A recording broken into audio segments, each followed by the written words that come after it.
2005 Jeep Grand Cherokee, 3.7 liter. This started out as no start.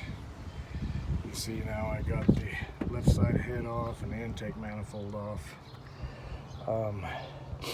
Pulled the valve cover off here. The timing chain spun off the sprocket.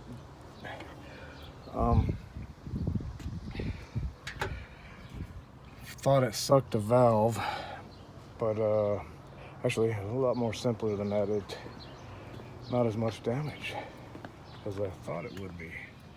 But here's the head. Took it off.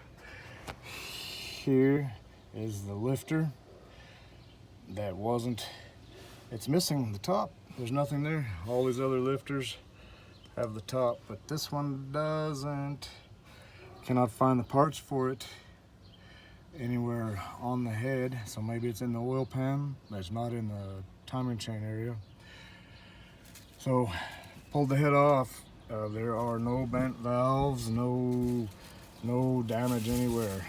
But turns out that there was a head gasket leak, and it looked like it probably sheared off the cam sprocket because it was trying to compress water. So it sheared it off and the whole left side of the engine stopped running. But, see rust down in the cylinders there where the water was. So it's going to be an easier fix than I thought. I mean, not as easy as I really thought. I initially thought it was just a timing chain, but it turned out to be more and more. But no damage to the cylinder walls or the pistons or the head, so that makes it easier than it could have been.